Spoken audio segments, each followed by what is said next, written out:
এদিকে ভয় আমার অবস্থা খারাপ হতে লাগলো। একেই তো এত জোরে চালাচ্ছে, তার উপর কেউ যদি দেখে ফেলে। আমি চোখ মুখ খিচে বন্ধ করে রাসেলকে খামচে ধরলাম। রাসেল হঠাৎ ব্রেক করে কোথায় যেন থামলো। আমি চোখ মিটিমিটি করে তাকিয়ে দেখলাম চারপাশটা খুব সুন্দর একটা পুকুর পাড়ের সামনে আমরা, চারিপাশে সবুজের মেলা। দেখেই প্রাণটা জুড়িয়ে গেল। আমার ভাবনায় ইতি টানতে রাসেল ধমক দিয়ে বলল, নামো বাইক থেকে। কিভাবে নামবো? আপনি তো গরুর মতো বেঁধে রেখেছেন। রাসেল তাড়াতাড়ি ওড়নাটা খুলে দিল, কিন্তু আমি ভেবে পাচ্ছিলাম না কেন এখানে নামবো আমরা। তাই রাসেলকে প্রশ্ন করলাম, এখানে কেন নামবো? রাসেল অনেকটা ধমকের সুরে বলল, না নামলে বসে থাক, কিন্তু আমাকে ছাড়। ওর কথায় আমি খানিকটা লজ্জা পেলাম, তাই দ্রুত ওকে ছেড়ে এক স্টেপ পিছিয়ে বসলাম। রাসেল নেমে গিয়ে শার্টের বোতাম খুলতে লাগলো। এবার সত্যিই ভয় হচ্ছে।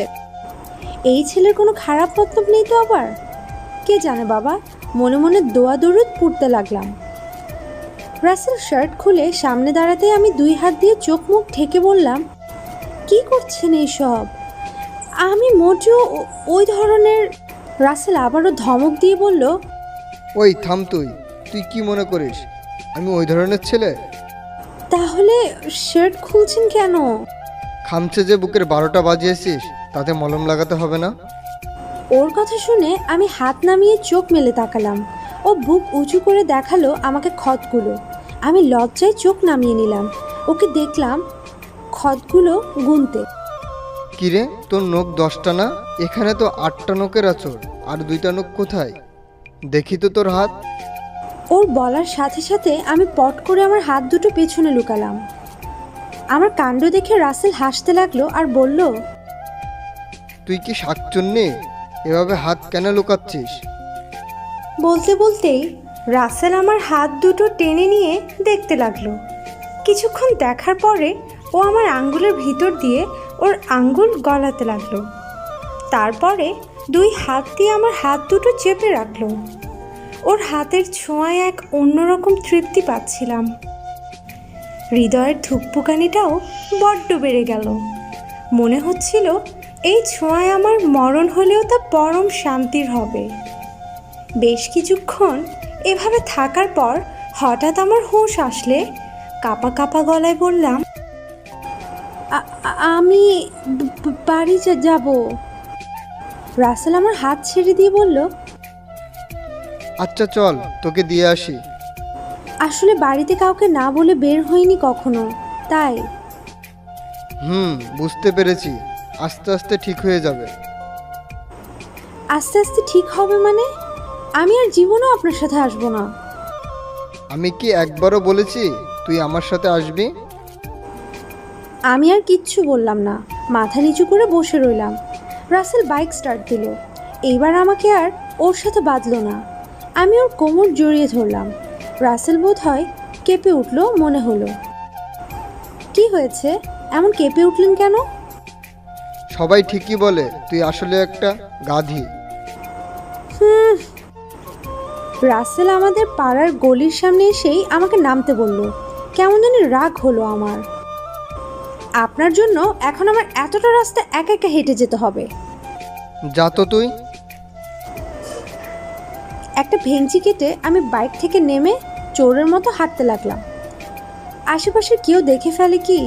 কিছুটা দূর আসার পর মনে হলো কেউ যেন আমার পেছনে পেছনে আসছে। পেছনে তাকিয়ে দেখি কেউ নেই। বুকটা ভয় ধুপ করে উঠলো আমার। কোনো কিছু না ভেবেই এলোমেলোভাবে হাঁটতে লাগলাম। পেছন থেকে কেউ ধমক দিয়ে বলল, কিরে, ঠিক মতো হাঁটতে পারস না তুই? সোজা হয়ে সুন্দর মতো হাঁটতে থাক। পেছনে তাকিয়ে দেখি রাসেল আমার পিছু পিছু আসছে।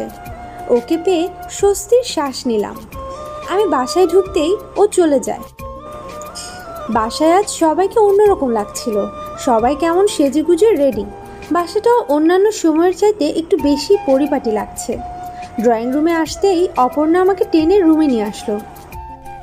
আপু, তোমার এত দেরি হলো কেন আজ?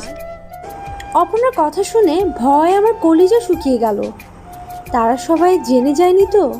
না, তারা কিভাবে জানবে? কেন, কিছু হয়েছে বাসায়? কিছু হয়নি, কিন্তু হবে। আজকে তোমাকে অপর্ণার কথা শেষ করার আগেই মা আসলো রুমে। শ্রাবণ, হ্যাঁ মা, বলো। আজকে তোর আসতে এত দেরি কেন হলো? কি বলবো আমি এখন মাকে? আমি কিছুক্ষণ ভেবে একটা কিছু বলতে যাব, অমনি আমাকে কিছু বলার সুযোগ না দিয়ে মা আবারও বলল, আচ্ছা বাদ দে, এই শাড়িটা পরে রেডি হয়ে নে। মা এখন শাড়ি গয়না কেন পরবো? আমরা কি কোথাও যাচ্ছি? তোকে আজ দেখতে আসছে। বলেই মা হন হন করে হেঁটে চলে গেল। কথাটা শোনা মাত্রই আমার মাথায় বাজ ভেঙে পড়ল। কিন্তু এই ব্যাপারে প্রশ্ন করা মানায় না। এর থেকে বেশি কিছু জানতে চাওয়ার অধিকারও আমার নেই। আমি শাড়িটাকে আরেকবার ভালো করে দেখে নিলাম। অপর্ণা পাশ থেকে বলে উঠল, আপু, এবার মনে হয় তোমার জন্য রাজপুত্র পেয়েছে। ওর কথা শুনে আমার মোটেও ভালো লাগলো না। আমার বারবার কেন যেন রাসেলের কথা মনে পড়ছিল। ওর সাথে কাটানো মুহূর্তগুলো মনে করে একটু হেসে নিলাম। ধন্যবাদ রাসেল, আজকের দিনটা অনেক সুন্দর বানানোর জন্যে মনে মনে বললাম। তৈরি হয়ে বসে আছি পাত্রপক্ষের সামনে। পাশ থেকে আমার চাচু, ফুপি, খালামণিরা আমার প্রশংসার ঝড় তুলে যাচ্ছে। এই হচ্ছে আমাদের সমাজের এক পরম আদরণীয় দোষ। বিয়ের আগে এত বাড়িয়ে বলবে যে বিয়ের পরপর কনের মধ্যে তার ছিটেখানিও গুণও খুঁজে পাওয়া মুশকিল হয়ে যায়। কেমন যেন আজীব লাগছিল ব্যাপারগুলো।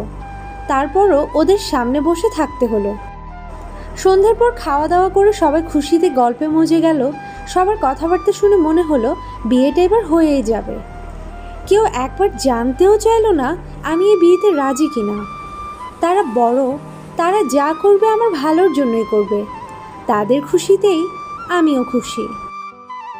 পরবর্তী পার্টটি দেখতে চাইলে অবশ্যই আমাদের চ্যানেলটি সাবস্ক্রাইব করে পাশে থাকা বেল আইকনটি অন করে দিন। ধন্যবাদ সবাইকে ভিডিওটি কষ্ট করে দেখার জন্য।